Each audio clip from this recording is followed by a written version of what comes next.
성경에 보면 아브라함을 복의 근원이라고 말합니다. 아브라함이 가는 곳마다 주께서 함께 하시고 형통케 해주셨기 때문입니다. 그런 아브라함의 발걸음 속에 함께 동행하던 사람이 있었는데 롯이라는 인물이었습니다. 아브라함의 형제 하란의 아들이 바로 롯입니다. 그래서 아브라함과 롯은 조카 사이가 되는 것입니다. 그래서 이 아브라함을 아버지처럼 섬기며 따랐던 사람 조카 롯과 함께 하나님의 복이 이들에게 공유되는 역사가 일어납니다. 그러니까 아브라함이 복을 받으면 옆에 따라다니던 롯도 함께 복을 받게 되었습니다.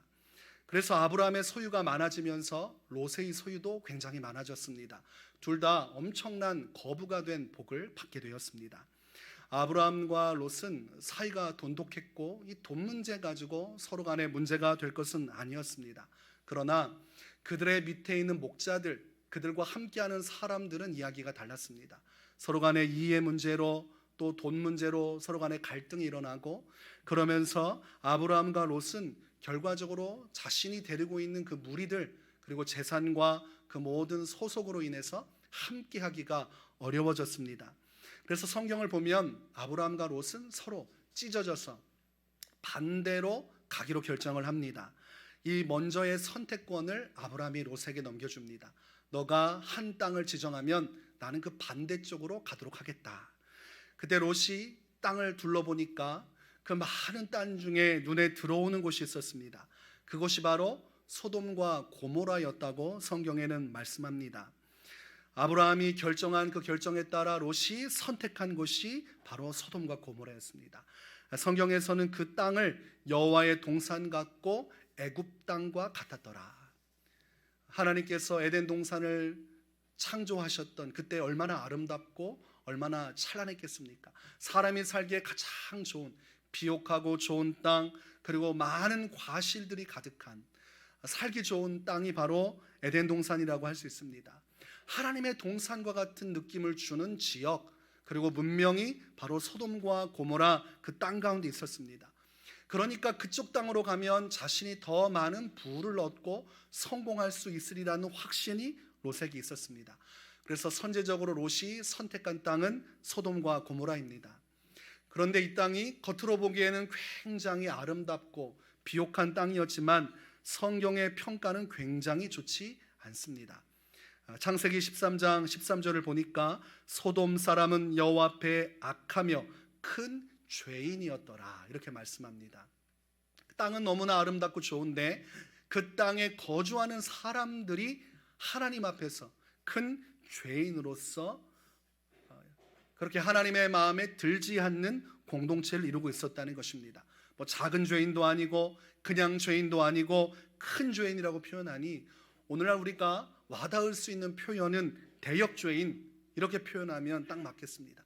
하나님께서 보실 때 그 나라, 그 소돔과 고모라 그곳의 사람들은 영적으로 대역 죄를 저지르는 사람들이었어요.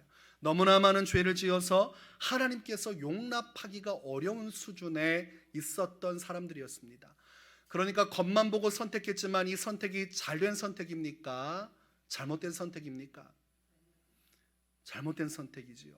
죄인들이 있는 곳에 가면 그 죄의 역사가 강력할 텐데, 어둠의 권세가 강력할 텐데, 그리고 하나님이 그 땅을 심판하실 텐데 그 땅으로 가면은 안 되는 것입니다. 그래서 영적으로 무지하면 겉으로 보여지는 것만 보고 판단하기 쉽습니다. 우리가 인생 살아갈 때 내 눈에 보기 좋다고 해서 덥석 그것을 선택해버리면 그것이 평생의 후회가 될 수 있습니다. 영적으로 분별을 하고 기도를 하고 하나님 안에서 깊이 묵상한 이후에 무언가 선택을 해도 선택해야지, 육신적인 눈으로 인간적인 생각으로 선택하면 오늘 롯과 같은 큰 실수를 범하게 되는 것입니다. 창세기 18장에 보면 아브라함이 부지 중에 천사들을 맞이하게 되는 장면이 나옵니다. 그때 천사들이 방문할 때에 아브라함에게 숨김이 없는 하나님의 계획이 들려지게 됩니다. 그러니까 하나님께서 장차 어떤 일을 하실지 아브라함에게 미리 알려주신 것입니다. 그것은 조카 롯이 살고 있는 소돔과 고모라에 대한 이야기였습니다. 창세기 18장 20절과 21절을 보면 여호와께서 또 이르시되 소돔과 고모라에 대한 부르짖음이 크고 그 죄악이 심히 무거우니 내가 이제 내려가서 그 모든 행한 것이 과연 내게 들린 부르짖음과 같은지 그렇지 않은지 내가 보고 알려 하노라. 이렇게 말씀하고 있습니다. 그러니까 하나님의 일을 대신하는 천사들이 그 땅 가운데 내려와서 소돔과 고모라 땅을 살피러 왔다는 것입니다. 그러나 우리가 이 말씀을 통해 깨닫는 것은 살피러 왔다 정도로 이해되는 것이 아니라 심판하기 직전에 천사들이 그곳으로 당도하고 이제 그 땅에 들어가면 곧 하나님의 심판이 임할 것을 의미하는 말씀입니다. 이제 곧 소돔과 고모라는 멸망당하게 될 것이라는 사실을 하나님께서 천사를 통해서 아브라함에게 미리 알려준 것입니다. 그런데 이 사실을 듣게 되니까 아브라함이 얼마나 당황스러웠겠어요. 롯이 멸망당하는 것을 아브라함은 원치 않습니다. 자신이 사랑하는 자, 아들과 같은 그 롯을 어떻게 그렇게 멸망하게 두겠습니까? 그래서 성경 말씀을 보면 창세기 19장 23절부터 아브라함이 기도를 하기 시작하는데 하나님께 간절히 구합니다. 그 땅이 만약 의인이 50명이라도 발견되면 하나님 어떻게 하시겠습니까? 그 땅을 다시 한 번 더 기회를 주고 용서해 주시겠습니까? 했더니 하나님께서 그렇게 해주겠다 이렇게 약속을 하시는 겁니다. 그때부터 기도를 통해서 숫자를 깎아내리기 시작해요. 성경 말씀을 보니까 45명, 40명, 30명, 20명, 최후에는 10명까지 깎아내립니다. 의인 10명만 발견돼도 그 소돔과 고모라 멸망하는 계획을 멈추시겠습니까? 했더니 하나님께서 그렇게 하겠다고 이야기를 합니다. 그러니까 아브라함의 생각에는 그래도 의인 10명은 있겠지 싶었던 것 같습니다. 기도하다가 거기까지만 딱 기도하고 이 기도를 멈추게 돼요. 그런데 여러분, 소돔과 고모라에 대한 하나님의 심판이 속행이 됐습니까? 멈췄습니까? 그대로 진행이 됐습니다. 10명도 없는 겁니다. 하나님 보실 때 하나님 마음에 합한 이 심판을 멈추게 할 의로운 사람 10명이 없는 것이에요. 그래서 창세기 19장에 보면 주의 천사가 이제 소돔과 고모라 땅으로 들어가게 됩니다. 그런데 특이한 것은 이 천사들이 바로 심판을 행하지 않고 롯의 집으로 들어가는 장면이 나옵니다. 그때 롯의 집에 들어갔을 때에 그때 그 동네에 있는 가까운 지역의 사람들과 또 멀리 있는 사람들이 다 모여서 농성을 벌이고 문을 흔들기 시작합니다. 무엇이냐면 그 천사를 내어달라는 것이죠. 이 사람들은 천사인지 아닌지 모릅니다. 남성으로 여겼던 것 같아요. 그와 상관하기 위해서 우리에게 내놓으라. 그러니까 성적인 부도덕함, 동성애를 하기 위해서 그 남자들 우리에게 밖으로 내보내라 요청하는 것을 보게 됩니다. 이것을 통해서 무엇을 깨닫습니까? 이 사람들 굉장히 성적으로 타락했구나. 동성애가 있었고 강간이 있었고 집단 성행위가 있었다는 것을 알게 됩니다. 그 많은 사람들이 성적인 것에 무한한 관심을 가지고 한 집안을 협박하면서 뒤흔들 만큼 아주 패역한 사람들로 가득 찼음을 알게 됩니다. 자, 여러분, 왜 롯의 집에 천사가 방문했을까요? 잠시 쉬다 가려고 왔을까요?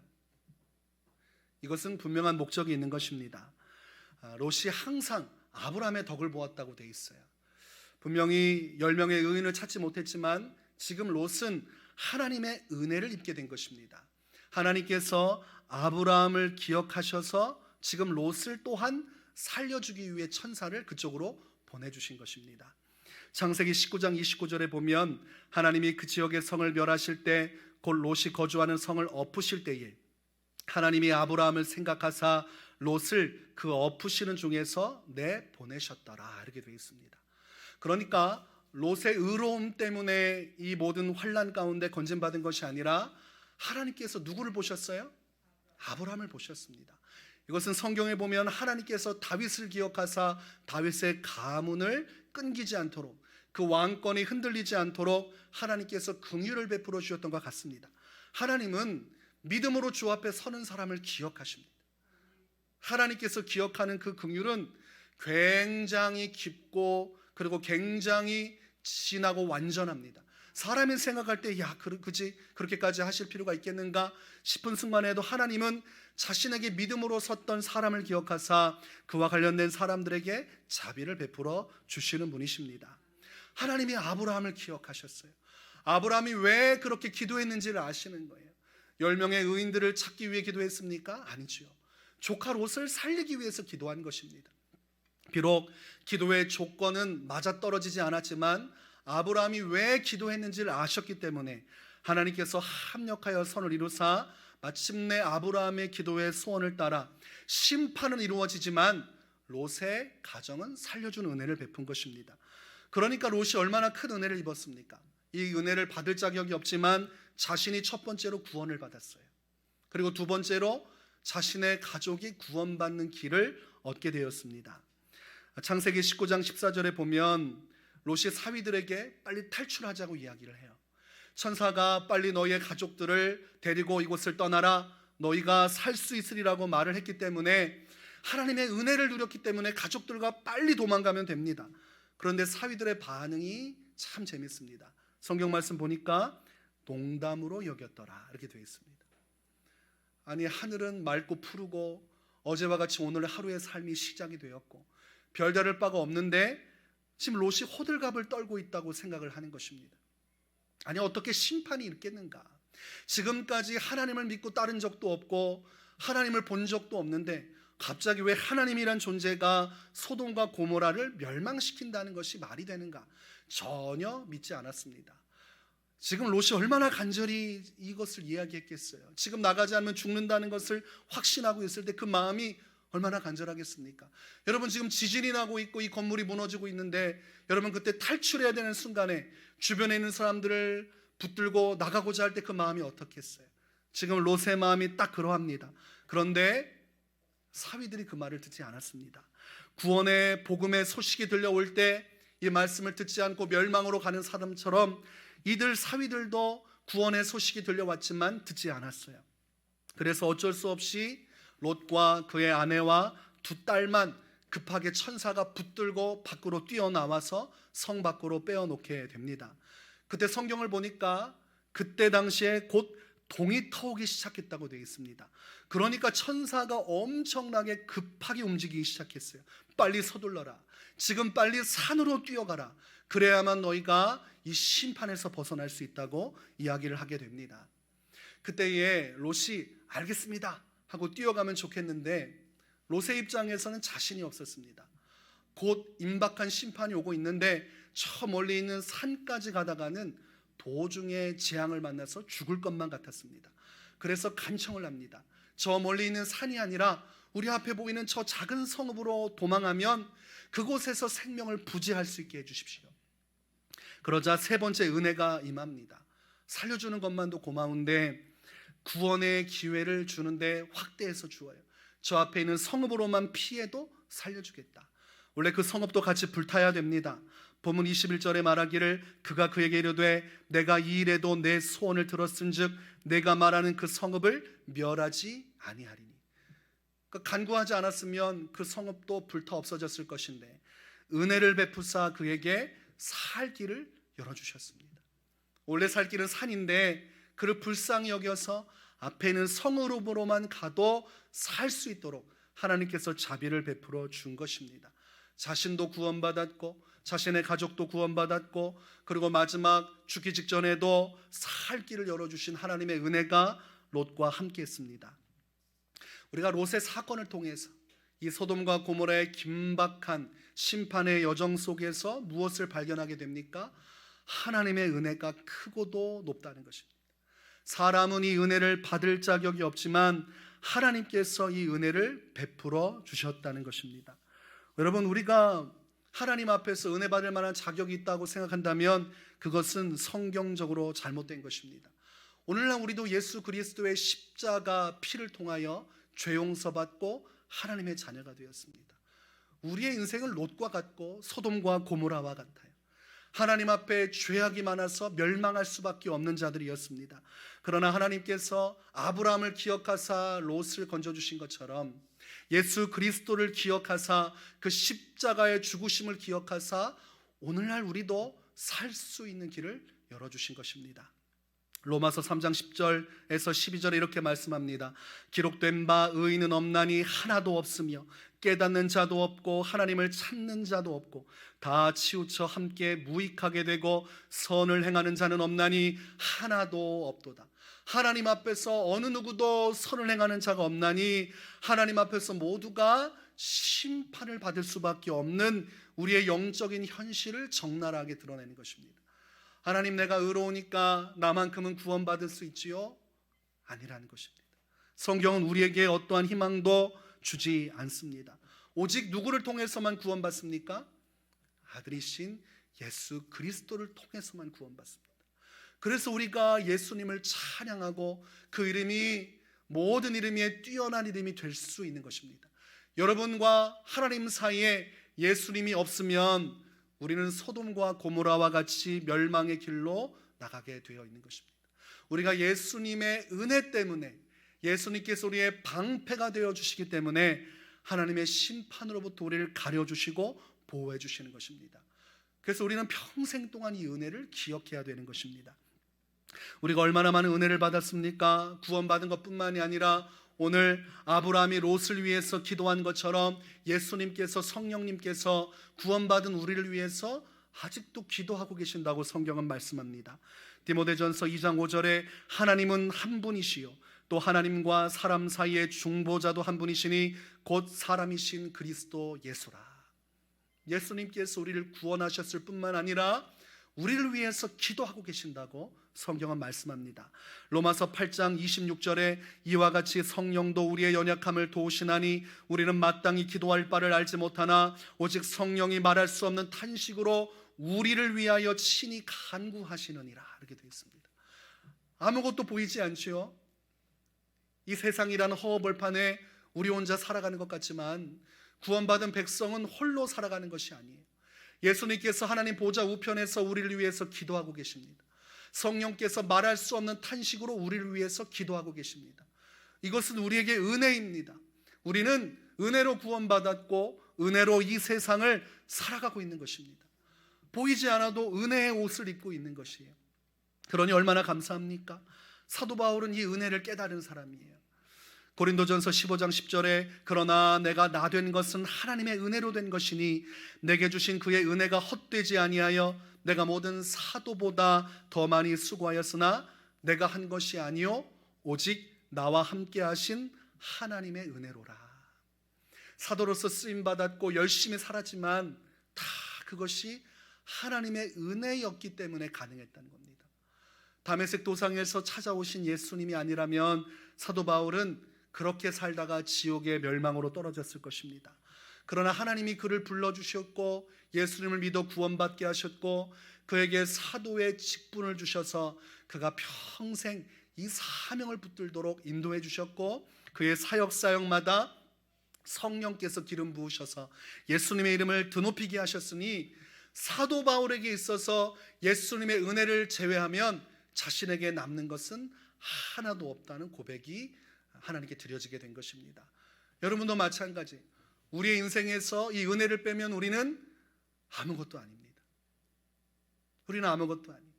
예수님의 은혜가 아니면 하나님 앞에 설 자격이 없습니다. 하나님께 기도할 자격이 없습니다. 하나님은 응답을 하지 않습니다. 하나님은 아무한테나 은혜를 주시는 분이 아니라는 것을 알아야 됩니다. 은혜 받을 만한 사람, 예수님을 힘입어 믿음으로 나가는 사람, 그 은혜와 구속의 하나님의 계획 속에 믿음으로 자신을 던진 사람, 자격 없지만 그 은혜 속에서 하나님의 영광을 맛보게 되는 것입니다. 23절에 보니까 롯이 소알에 들어갈 때에 해가 돋았더라게 되어 있습니다. 해가 뜨는 것, 그때가 심판의 시작점이었다는 것을 알 수가 있어요. 해가 뜨기 시작할 때 천사가 급하게 움직였고 그리고 해가 돋아나기 시작하자 그때부터 하나님께서 소돔과 고모라를 멸하기 시작합니다. 성경 말씀을 보니까 이렇게 표현합니다. 24절과 25절에 여호와께서 하늘 곧 여호와께로부터 유황과 불을 소돔과 고모라에 비같이 내리사 그 성들과 온 들과 성에 거주하는 모든 백성과 땅에 난 것을 다 엎어 멸하셨더라. 이 장면을 저는 묵상하면서 한 가지가 떠올랐어요. 미사일의 폭격을 떠올렸습니다. 하늘에서 유황과 불이 비처럼 쏟아지는데 미사일이 한 지역에 그 땅을 모두 매몰하고 뒤집어 엎을 만큼 엄청난 타격을 주는 것처럼 하나님 나라로부터 하늘에서부터 유황과 불이 그 지역에 집중해서 쏟아진 것입니다. 그래서 그 성과 온들과 성에 거주하는 모든 백성과 땅에 난 것을 엎어버렸다. 사람들은 다 불에 타 죽고 건물들은 다 무너지기 시작하고 땅이 붕괴되면서 이리저리로 뒤죽박죽이 되기 시작했어요. 그 땅에 흔적도 없이 사람이 살 수 없는 폐허가 되고 말았습니다. 성경 말씀 28절에 보니까 아브라함이 문득 그곳을 보니 이러했습니다. 소돔과 고모라와 그 온 지역을 향하여 눈을 들어 연기가 옹기가마의 연기같이 치솟음을 보았더라. 큰 연기가 훅 하고 올라오는 것처럼 멀리서 보니까 소돔과 고모라 땅에 하늘에서 미사일 폭격과 같은 하나님의 심판이 있고 난 이후에 연기만이 그 땅을 가득 채우고 있었던 장면을 기록을 하고 있습니다. 이것은 실제적인 것이었습니다. 그때 롯과 이 가족은 구원받는 하나님의 은혜를 입었습니다. 그때 천사가 무엇이라 말했냐면 너희는 저 작은 성읍으로 뛰어나가라. 돌아보거나 들에 머물지 말고 산으로 도망하여 멸망함을 면하라. 이렇게 조건을 달았습니다. 절대로 돌아보면 안 된다. 그리고 절대로 가다가 멈추면 안 된다. 오직 그 약속된 산 또는 약속된 그 성읍으로 도망가야만 한다. 이것입니다. 반대로 말하면 무슨 말이에요? 돌아보면 멸망할 것이다. 들에 머물면 멸망할 것이다. 약속된 땅을 향하여 그 도착지로 가지 못하면 멸망할 것이다. 이런 메시지가 숨어져 있는 것이었습니다. 그런데 성경 말씀을 보면 롯의 가족들이 함께 그곳으로 뛰어가다가 문제가 생깁니다. 롯의 아내가 미련을 버리지 못하고 뒤를 돌아보았습니다. 그냥 본 것이 아니에요. 너무나 아름다웠던 소돔과 고모라, 자신의 전 재산이 담겨져 있고 자신이 그곳에서 누렸던 그 기쁨의 장소를 잊을 수가 없는 거예요. 지금이라도 심판이 내리지 않는다면 돌아가고 싶은 곳이 소돔과 고모라였습니다. 죄악이 관영하고 하나님의 분노가 가득한 멸망할 수밖에 없는 땅이라는 것을 알면서도 마음속에 그곳에서 누렸던 그 향락과 기쁨을 롯의 아내는 포기하고 싶지 않았던 것입니다. 그래서 하나님의 심판이 일어나는 그 상황에서도 미련을 못 버리고 뒤를 돌아봤어요. 그 욕망과 정욕을 제어하지 못하고 다시금 기회만 주어진다면 소돔과 고모라로 돌아가고 싶다. 이 육적인 갈망을 못 이기고 뒤를 돌아보았습니다. 그 즉시 하나님의 심판이 롯의 아내에게도 임했다는 것을 알 수가 있어요. 본문 26절을 보니까 롯의 아내는 뒤를 돌아보았으므로 소금 기둥이 되었더라. 뒤를 돌아보지 말라고 했는데, 앞만 보고 달려가라고 말씀하셨는데 하나님께서 살 수 있는 길을 열어주셨고 이제 그냥 믿음으로 앞으로 달려나가면 이 모든 심판으로부터 벗어날 수 있는데도 불구하고 다시금 옛 생활로 돌아가고 싶은 마음을 끊지 못하고 뒤를 보러 돌아보자 하나님이 결국은 소돔과 고모라의 욕망을 끊지 못한 자를 함께 멸하셨습니다. 오늘날 예수님을 믿고서도 롯의 아내처럼 그렇게 자꾸 세상을 향해서 뒤를 돌아보는 사람이 있어요. 예수님을 믿었으면 이제 믿음을 따라 주님께서 약속하신 영원한 천국을 향해서 나의 사명을 향해서 믿음으로 달려가야 되는데 하나님의 말씀을 따르기보다는 세상에서 누렸던 그 영광이 그리워지는 것입니다. 예수 믿기 전에 내 마음대로 살고 음란하게 살고 우상 숭배하며 살고 돈에 미쳐 살고 그렇게 세상에서 허망하게 살다가 예수님을 만나 새 삶을 얻었으면 이제 앞을 보고 그 구원의 길을 가야 되는데 자꾸 미련이 남는 거예요. 옛날에 얼마나 내가 돈이 많았던가, 옛날에 내가 얼마나 사람들에게 인정을 받으면서 세상에서 명예를 떨쳤던가, 내가 왜 예수 믿는다고 하면서 이렇게 보잘것없이 살아야 되는가, 이런 마음들이 자꾸나 마음속에 생겨나는 것을 그대로 방치하고 그 욕망을 마음속에서 죽이지 않으니 어떻게 되는 겁니까? 뒤를 돌아보게 되는 거예요. 다시 돌아가고 싶다. 내가 받은 은혜를 다 잊어버리고 다시 한 번만 더 기회가 주어진다면 내가 누리던 과거의 그 세상의 영광을 다시 누리고 싶다는 생각을 하게 되는 것입니다. 롯의 아내가 그러다가 멸망했습니다. 신앙인은 뒤를 돌아봐서는 안 됩니다. 예수 믿고 새 사람 됐으면 절대로 세상의 영광을 다시 탐해서는 안 되는 것입니다. 히브리서 10장 38절에 나의 의인은 믿음으로 말미암아 살리라. 또한 뒤로 물러가면 내 마음이 그를 기뻐하지 아니하리라. 믿음은 앞으로 가는 것입니다. 이스라엘 백성들이 출애굽하고 가나안 땅으로 갈 때마다 믿음 없는 자들은 자꾸 뒤를 돌아보게 했습니다. 우리가 애굽에 있을 때 얼마나 잘 먹고 그곳에서 참 행복했느냐. 그곳에선 고기도 먹었고 마늘도 먹었고 부추도 먹었고 그곳에서 우리가 잘 먹고 잘 살았는데 하나님 말씀 따른다고 구원받는다고 광야로 나와서 우리가 먹는 것이 무엇이 있느냐, 먹을 것이 무엇이 있느냐, 그렇게 원망을 하면서 다시 애굽으로 돌아가자 이렇게 외쳤습니다. 그러다가 수많은 사람들이 하나님의 심판으로 무너져 내리고 멸망하기 시작했어요. 우리가 그 교훈을 오늘 롯의 아내로부터도 받을 수 있는 것입니다. 나는 지금 뒤를 돌아보면서 자꾸 옛 생활을 그리워하고 예수 믿는 것을 혹시 후회하고 있지 않은가? 그것은 큰 착각입니다. 여러분, 소돔과 고모라가 멸망하는 것을 보십시오.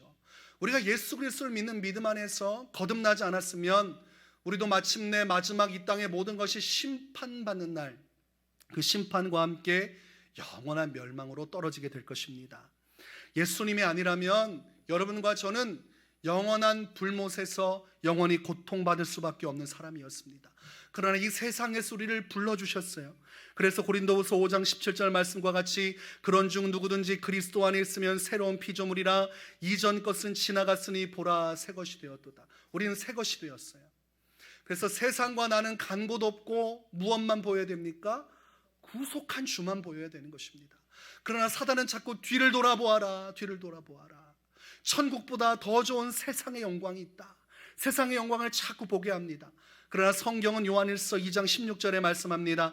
이는 세상에 있는 모든 것이 육신의 정욕과 안목의 정욕과 이생의 자랑이니 다 아버지께로부터 온 것이 아니요 세상으로부터 온 것이라. 이 세상의 것에는 우리가 우리의 인생을 걸 만한 의미가 없다는 것입니다. 이 세상은 잠깐 사라지는 것과 같고 신기루와 같아서 잠깐 누리지만 우리 인생은 아주 짧고 연약하여서 언제 안개처럼 사그라들지 모릅니다. 그러니 이 땅의 것에 내 영원한 것을 둔다고 하면 그것은 마귀의 꾀임에 넘어가는 것이에요. 성경은 이 땅의 것은 주님이 우리에게 영원토록 추구하라고 주신 것이 아니다. 이 땅의 것은, 세상의 것은 너희가 추구해야 할 본질이 아니다. 너희는 영원한 천국의 백성으로서, 구속받은 백성으로서 하나님의 나라와 영광을 위해서 이 땅에서 믿음으로 살아가야 된다. 그렇게 앞으로 전진하라고 방향을 제시해주고 있습니다. 마태복음 6장 33절에 그런즉 너희는 먼저 그의 나라와 그의 의를 구하라. 그리하면 이 모든 것을 너에게 더하시리라. 먹고 사는 문제는 하나님께서 책임져 주실 것이니 성도는 마땅히 구속받은, 구원받은 자로서 하나님의 나라와 영광을 위해서 앞만 보고 주님의 나라가 이루어지기를 소망하며 헌신된 삶을 살아야 한다는 것입니다. 때로는 억울할 수 있어요. 내가 예수님만 안 믿었으면 세상에서 괜찮았는데 예수 믿고 너무 많은 것을 포기했다고 생각할지 모르겠습니다. 사도 바울이 그러했지요. 그대로 유대인의 방식대로 살아갔으면 그는 승승장구했을 것입니다. 그 당시에 유대 지도자인 대제사장들에게 사랑받는 자였고 가말리엘의 수하에 있었던 아주 뛰어난 지식인이었어요. 그대로 살면 세상의 영화와 세상의 부귀를 얻을 수 있는 자리였습니다.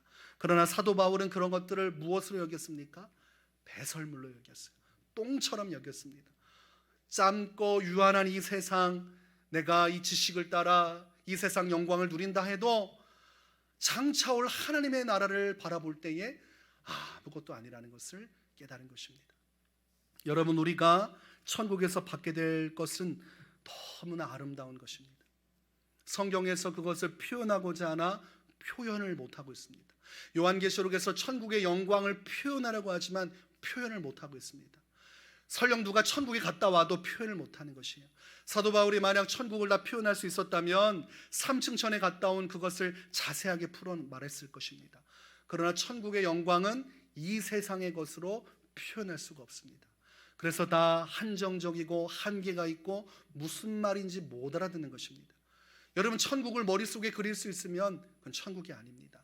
사람의 상식을 벗어난 하나님의 나라, 그곳에서 구속받은 백성은 영원한 심판을 벗어나 하나님의 품에서 영원히 주님을 찬송하며 영생을 누리게 될 것입니다. 여러분에게 예수님께서 그 은혜를 주셨어요. 여러분, 우리가 예수 믿고 구원받은 것보다 더 큰 은혜가 어디 있습니까? 아니면 여러분 다시 세상으로 돌아가서 돈도 많이 벌고 세상적으로 향락도 즐기고 성적으로나 또는 여러분 문화적으로나 여러분이 하고 싶은 것, 교회 매이지 않고 마음껏 살다가 죽어 지옥 가서 영원한 불못에 떨어지는 게 좋습니까? 아니면 나를 구원하신 예수님과 함께 성령님과 함께 이 땅에서 주님과 동행하며 기쁘게 살다가 천국에서 주님과 함께 영생을 누리는 게 좋겠습니까? 여러분의 선택은 틀리지 않았고 여러분이 누리는 은혜는 가장 완전한 것입니다. 그래서 지금 내가 예수 믿고 예수를 위해서 고난받는다 할지라도 여러분 지금 잘 가고 있는 것입니다. 내가 비록 돈이 없고 내가 비록 세상적으로 많은 것을 포기해서 힘겹게 살아도 내가 지금 예수님을 믿고 그 예수님의 길을 향해서 앞을 보며 신앙의 길을 가고 있다면 여러분 인생 지금 잘 살고 있는 것입니다. 세상적인 눈으로 보지 마세요. 롯의 눈으로 보지 마세요. 소돔과 고모라가 찬란했지만 멸망했습니다. 이 땅에서 여러분 세상적인 기준으로 자신을 보지 마세요. 영적인 기준으로 보십시오. 빌립보서 3장 14절에 표대를 향하여 그리스도 예수 안에서 하나님이 위에서 부르신 부름의 상을 위하여 달려가노라. 사도 바울은 절대로 뒤를 돌아보지 않았습니다. 여러분 부부관계 속에서 서로 간에 부딪힐 때가 있어요. 그럴 때 제일 비참한 건 뒤돌아보는 거예요. 내가 저 사람하고 결혼하지 않았으면 얼마나 좋았을까. 그게 여러분 행복할 것 같습니까? 절대로 행복하지 않죠. 확실한 것은 여러분 옆에 있는 사람이 가장 정답이라는 것입니다. 하나님께서 주신 우리의 인생 가운데 자꾸 뒤를 돌아보면 후회가 커져요.